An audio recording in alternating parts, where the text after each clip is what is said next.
So you can start, Alain. Thank you. Okay, thank you, Oleg, for your introduction and also for the invitation. I'm not in the math department, but I have a lot of connection with you guys and appreciate very much this cooperation. Okay, so this talk is connected to friction.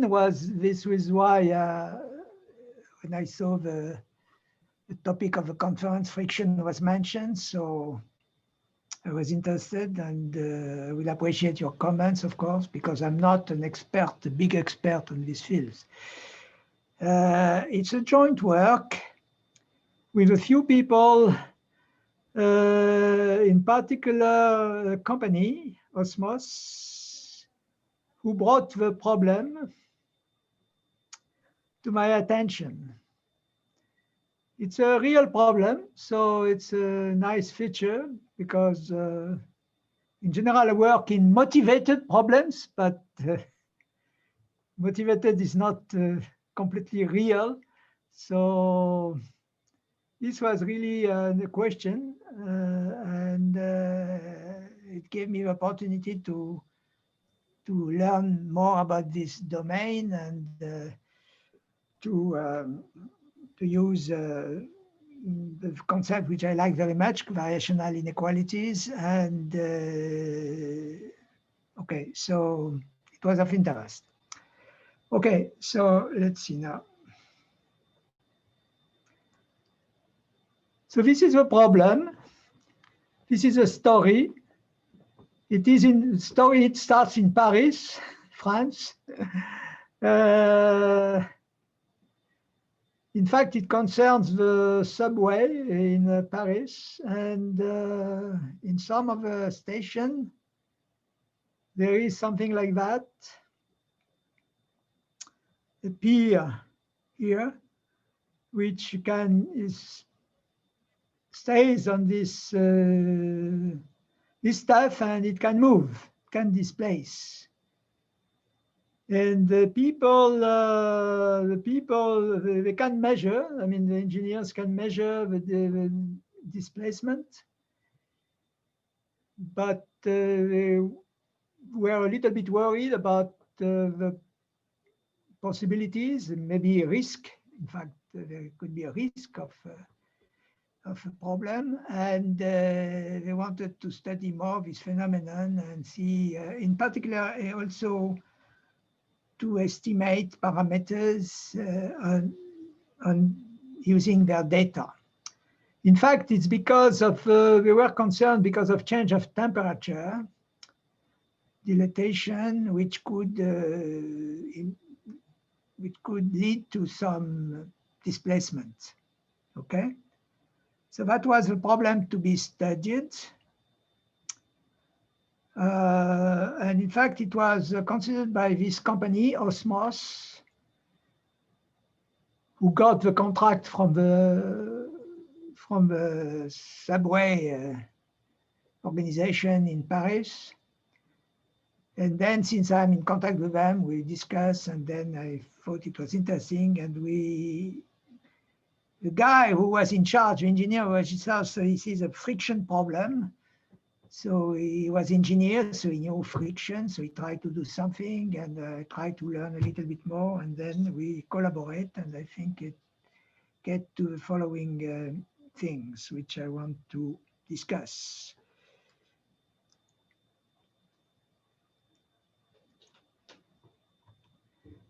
Okay.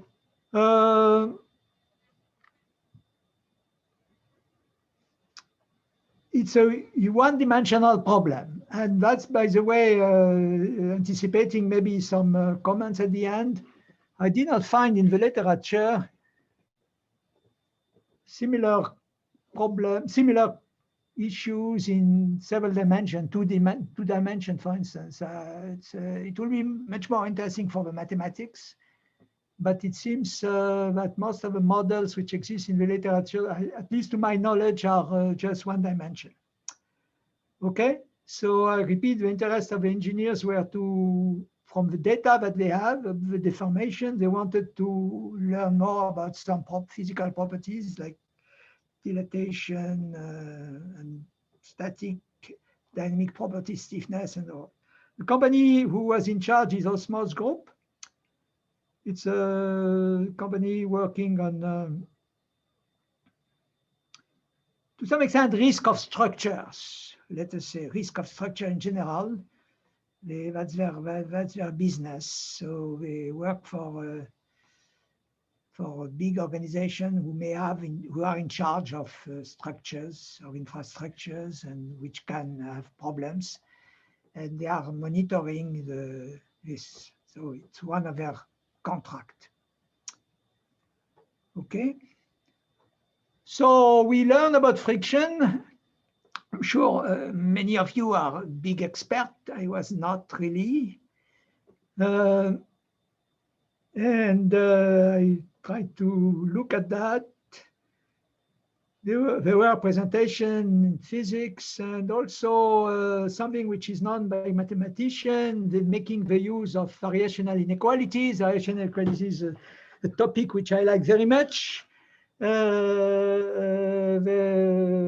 Incidentally, for those who are young and may not know about the origin of variational inequalities, is what, to the best of my knowledge, invented by my former advisor, Jacques-Louis Lyons, and the Italian mathematician Guido Stampacchia, especially to solve problems, to some extent similar to the previous talk, problem of plasticity, plasticity, behavior of materials. But the culture is maybe an issue, but that was the point of view of mathematician. And there are some work, of course, in the literature connecting friction and variational inequalities, certainly. But I will discuss what is not in the literature.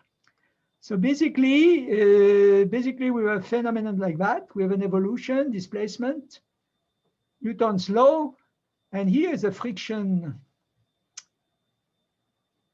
force to model, and this is an external force. In our problem, it was motivated, it came from dilatation, so it comes from temperature, it can come from something else. So we use a model like that. Okay, this is a temperature, totally external.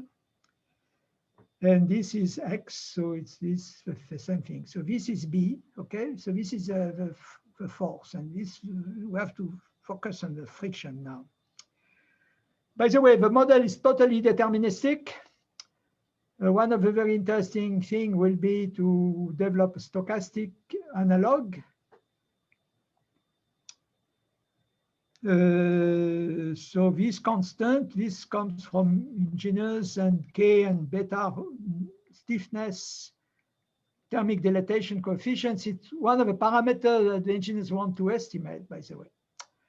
Okay, if we look at the literature in frictions, you learn the following thing. There are two phases, a static and a dynamic phase. Okay? In a static phase, of course, the object does not move. It remains at rest, so the velocity is 0. But you must have an external force which is lower than a coefficient called the static friction coefficient, I guess. Okay? So in other words, it makes sense. You need, for the object to move, that the external force is sufficiently big. That makes sense, right? In this static force, x dot is 0. However, that's a big consideration, and probably mathematicians understand that more easily than practitioners, they make the difference in when it's zero on an interval or in a single point. When it is zero on an interval, the second derivative is also zero. So in fact, the static phase applies really when the object does not move on an interval of time. So in other words, it may be zero, but if it is not in an interval, just on a point, then it immediately goes out of zero. So it is dynamic, although it has reached zero. So this distinction is very clear for mathematicians, but less clear, I think, when you read the papers. In general, people will have a tendency to consider that it's static as long as x dot is zero. It must be zero in an interval, okay? In that case, because the second derivative is zero, then it's clear what happens. The friction is equal to B. No way, right? Because of Newton's law. So in a dynamic phase, so you cannot reduce dynamic phase to the situation where with velocity v, which is x dot, is not zero. V can be zero in a dynamic phase.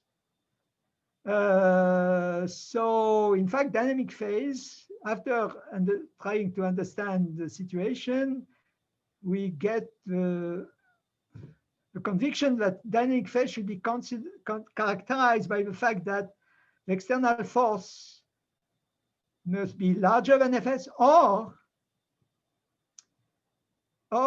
V is zero, but only pointwise. And then the object moves. It's dynamic, okay? In that case, now what happens? What can we say about F? Then we rely on Coulomb's law, which probably many of you know. And Coulomb's law said that in this case, how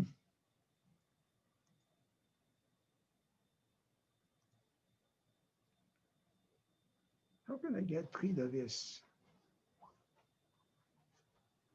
Can I get rid of this? No, this thing. Yeah, okay, thank you. Okay, thank you. In Coulomb's law said in that case, so it is in dynamic phase, then the modulus of a friction is Fd. Fd may not be equal to Fs. Fd is called the dynamic friction coefficient.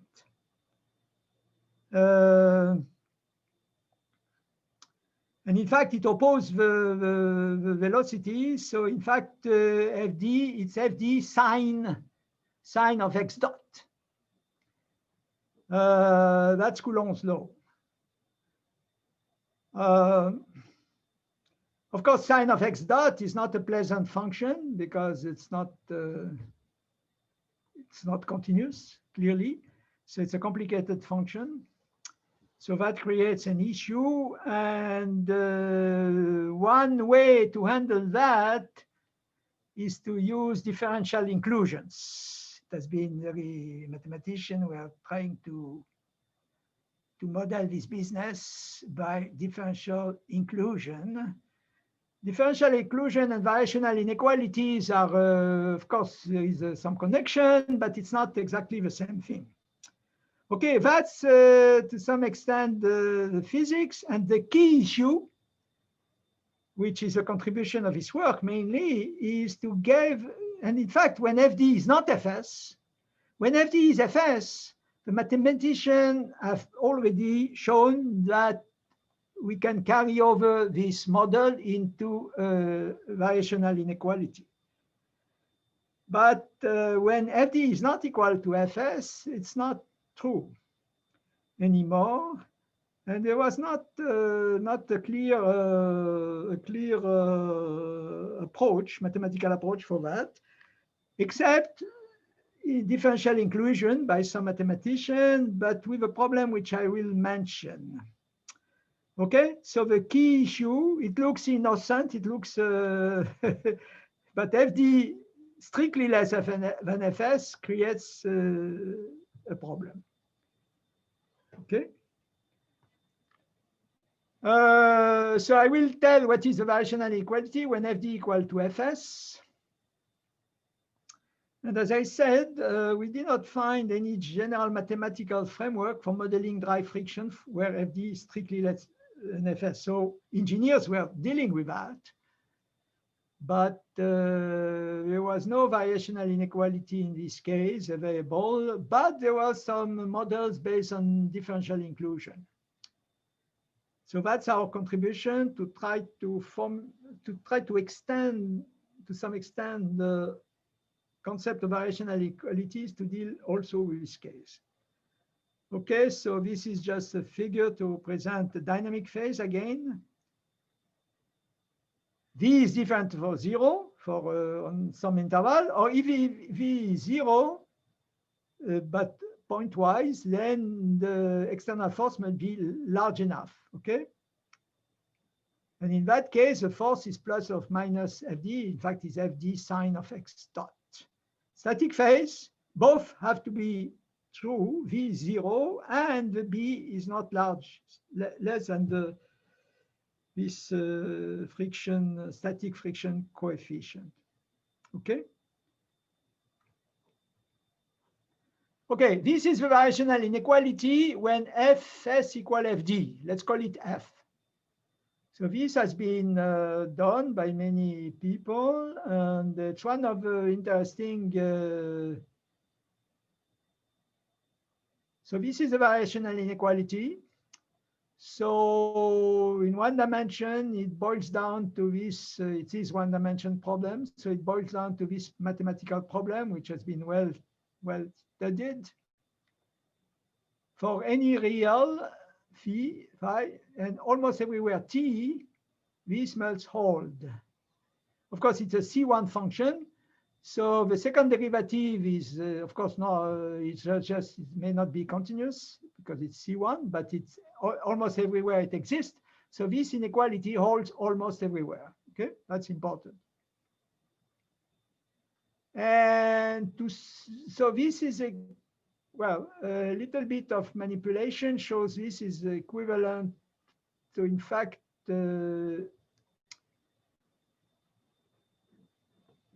what is nice here is that, I repeat, it's when Fs equal Fd, okay? What is nice is that this formulation, by some magic, contains both the static case and the dynamic case together.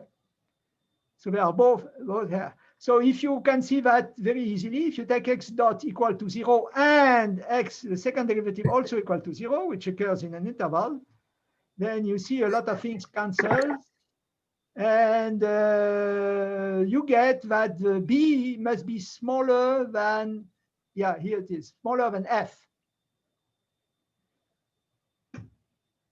But when this is different, you don't recover the condition. When Fs is larger, you don't recover the fact that the B is smaller than Fs. So in that, when the two are different, this formulation does not cover the static phase.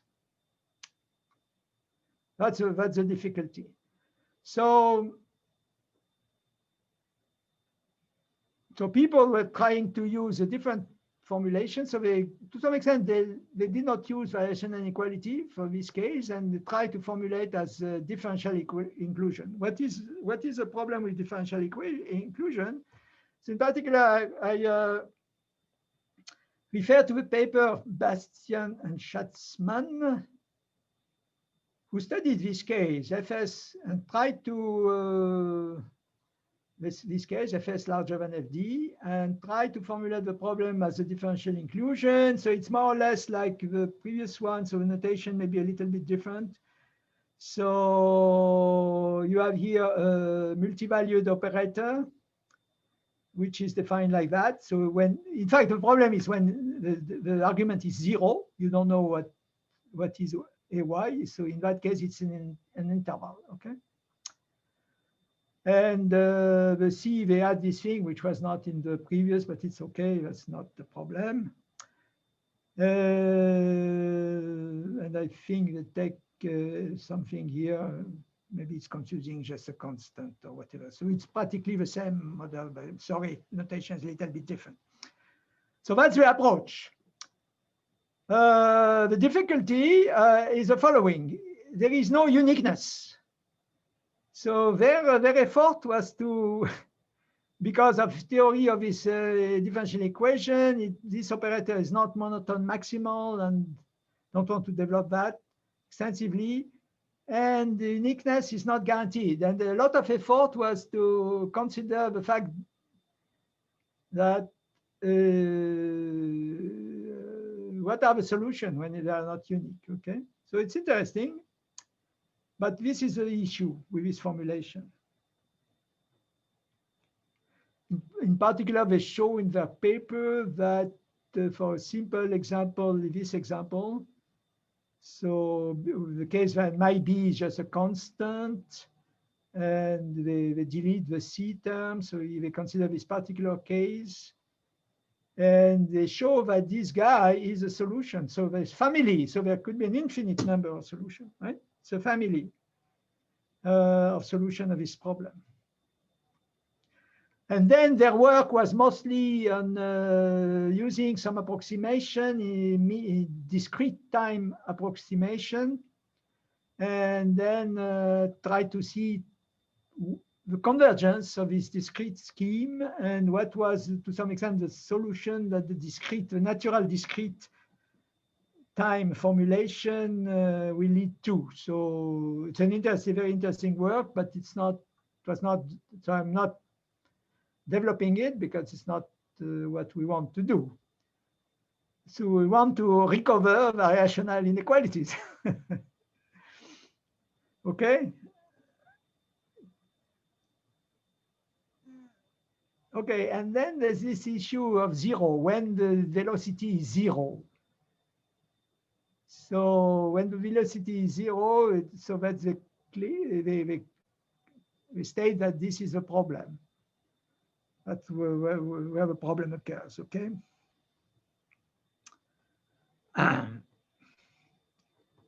This is our formulation, mathematical formulation, how to recover variational inequalities. So we call it an extended variational inequality approach. Mathematically, it can be formulated clearly. It has some drawbacks, which I will comment, but it can be formulated as follows. So, of course, Fs can be Fd, but Fs can be strictly larger than Fd, which is the case of interest. So we look for a function which is C1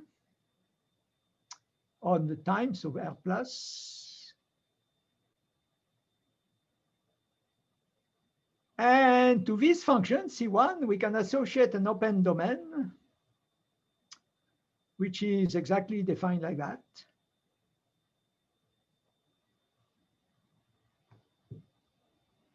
Okay, why not? And to this open domain, in this open domain, the variational inequality is the same as before holds true. Okay? So before, when Fs, to some extent, when Fs equal Fd, you don't need this additional guy. The variational inequality holds everywhere. When it is different, you need to make this difference. You need to define this guy. It's more or less,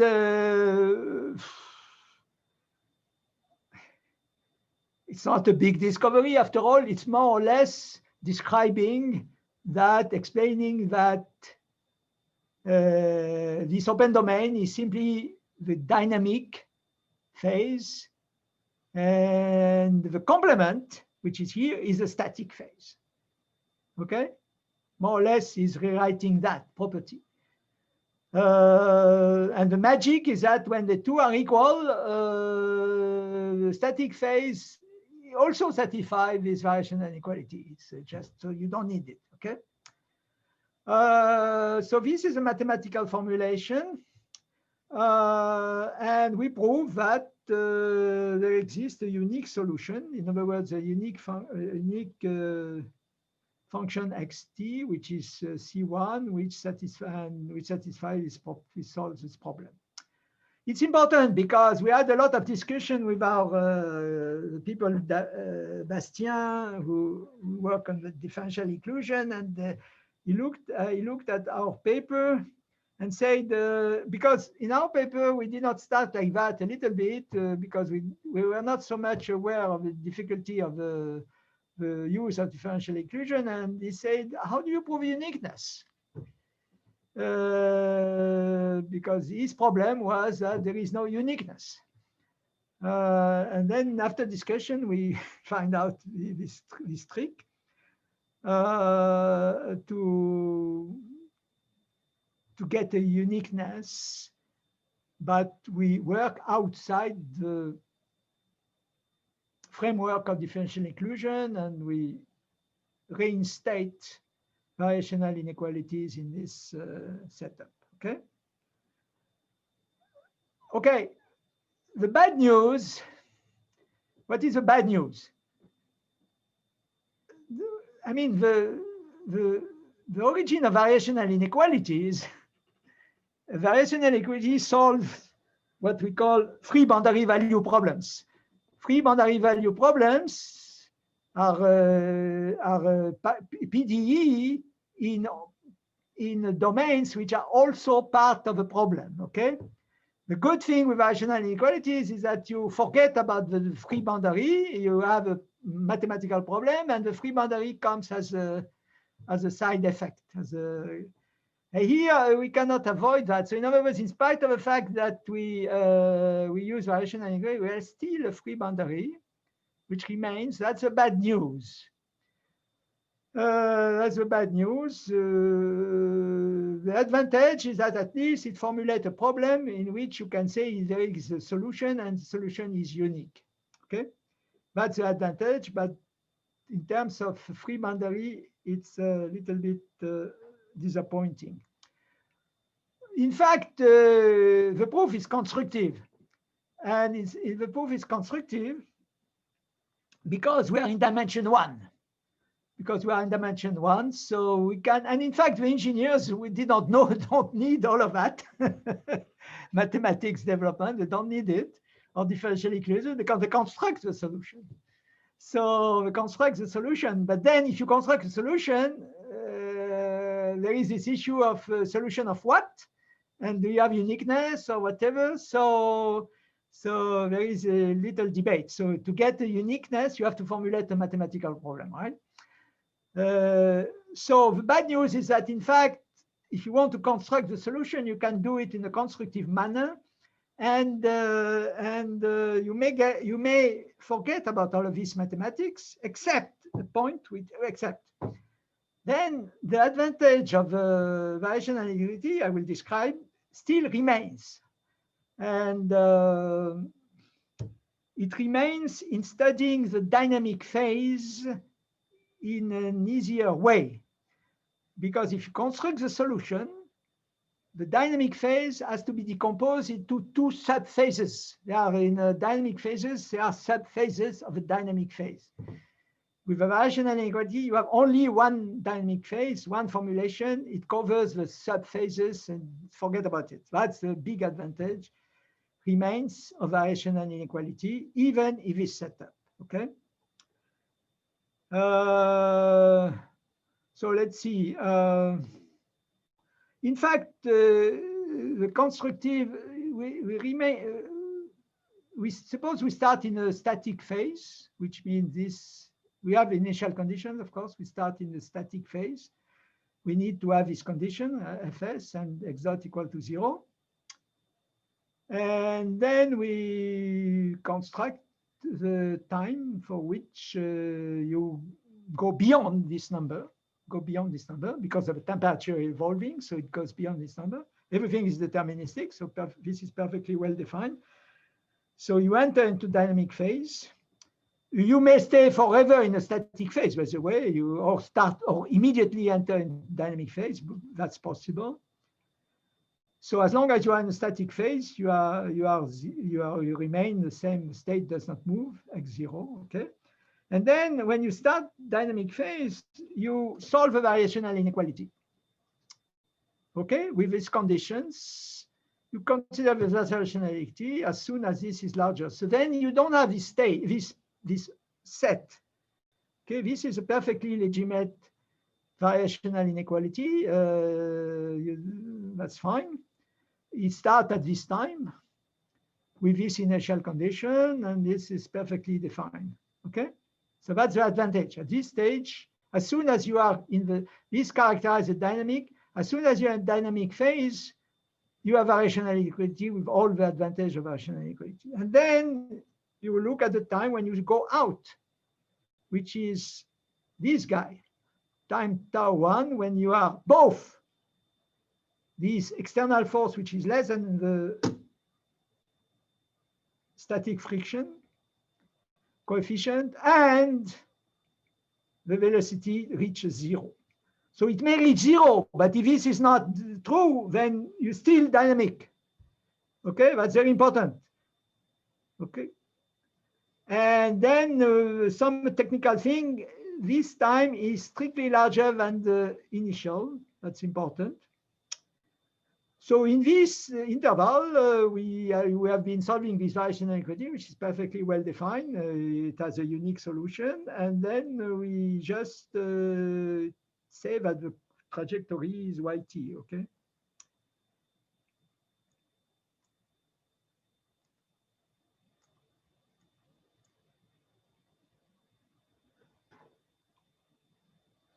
Okay, and then the issue is you go and tell static and dynamic phase, and that's it.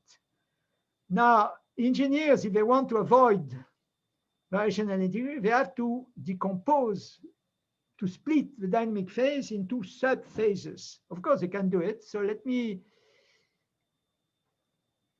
first of all, make this picture, which shows evolution between static phase and dynamic phase. So if I represent here the velocity and time, so this is a static phase, 0, velocity 0, then we become dynamic up to tau 1, and this is a static, this is dynamic. This is the same picture with a force, with argument the velocity. And of course, the dynamic needs further study. With a variational inequality is fine. So you have a solution of variational inequality here. But if you want to avoid variational inequality, you need to study, further study and decompose this into sub-phases, which of course they can do. It's possible, but it's more messy. And that's the idea. Okay, so subphases. Why do you have subphases? Because you have an absolute value of B. Okay, so because of absolute value, it may be positive and may be negative, and that's how the subphases. The advantage is that when you have a sign, then you get, because the sign is fixed, so it's just a coefficient, and the differential equation is trivial, is immediate. So everything is constructive, provided you enter into this logic. Everything is constructive, and you can avoid everything if you want, and just do this constructive manner. Okay.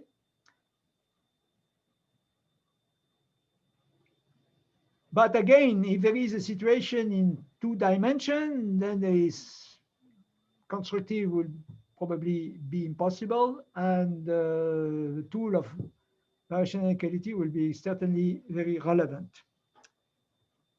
Okay, so let me illustrate subphase, for instance, here. So I have this part which is static, displacement. Displacement is constant, the velocity is 0.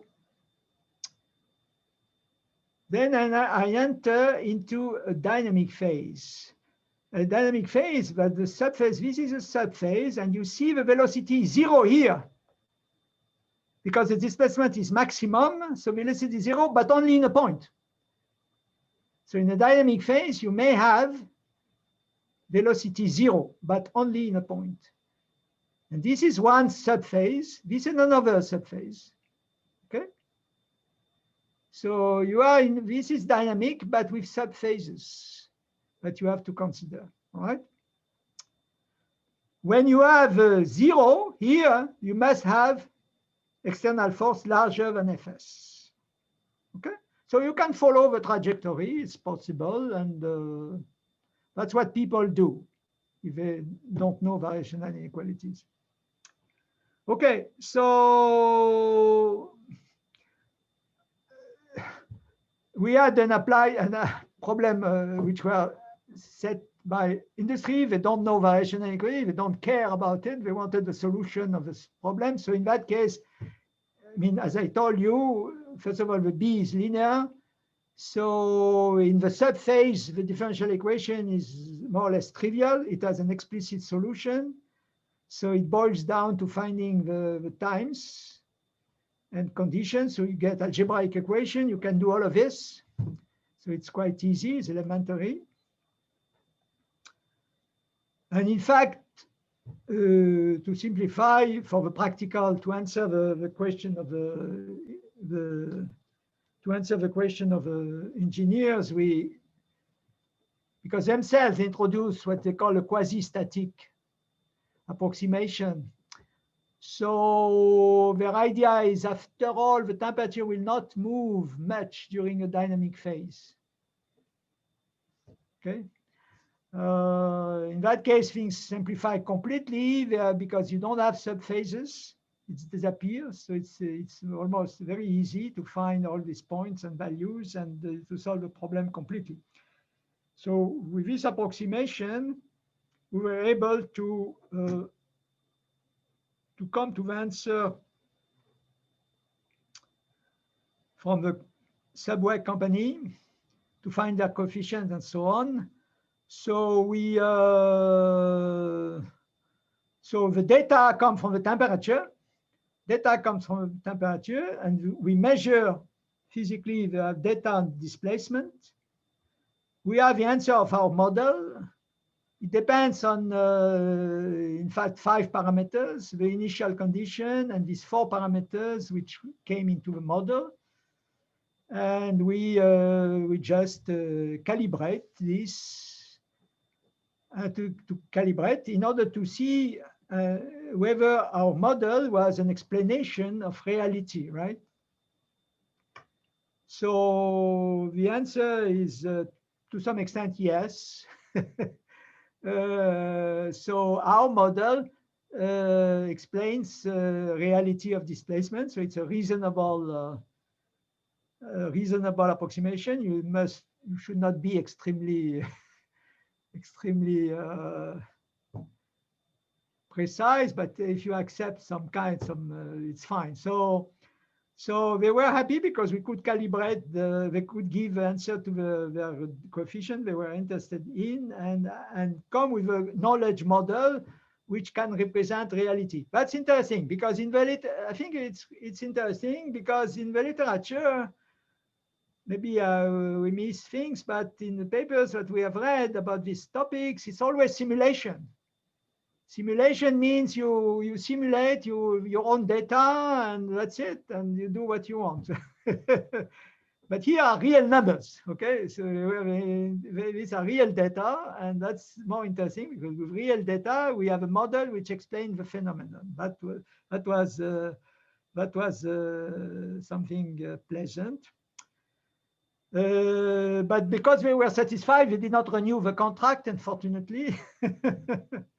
Because we had the solution of their problem, and that's too bad. That's the problem with when you are successful in research, when you don't get a new contract. You have to invent another problem.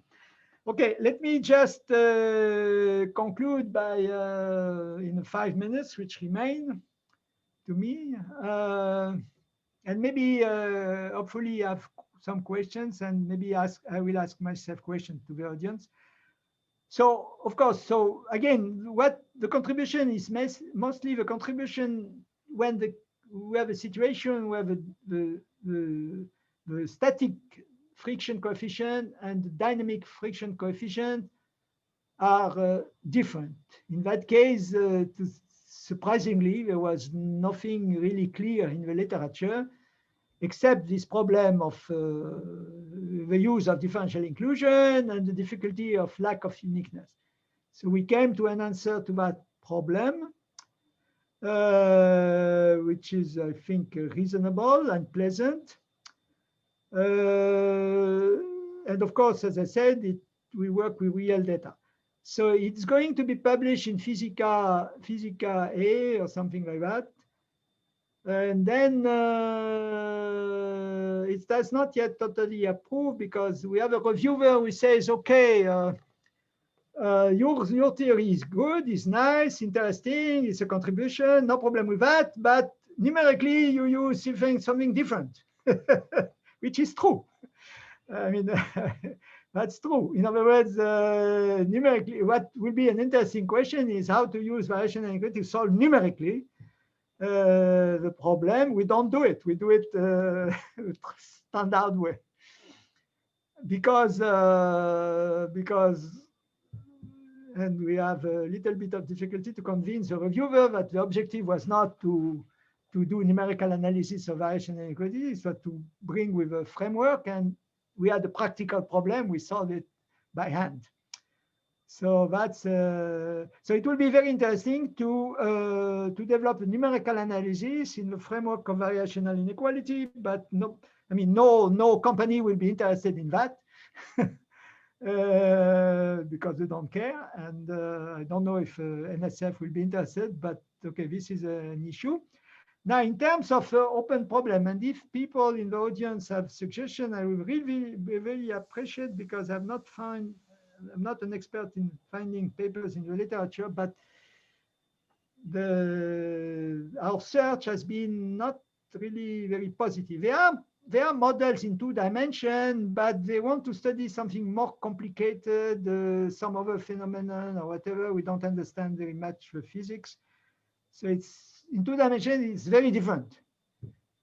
So what is the analog in 2 dimensions is something which, of course, will be of big interest, because then probably the direct method, constructive method, will not work. So we will need a more solid theory to handle that.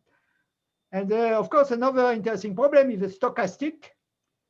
So we will have stochastic variational inequalities, and then, which of course there is an interesting theory on that. And then the next question will be to study the process, solution of this stochastic, not differential equation, but stochastic variational inequalities and its properties, its probability distribution and things like that. So we can do simulation. We have done a little bit of simulation with Brownian motion, but it's not a theory. But the major question I will ask to expert here in this audience is whether they can tell me about something in 2 dimensions for friction, which extends this framework to 2 dimensions. Okay, so I think I'm done. I guess within my time, so there may be some questions. Yeah. Thank you, Alain.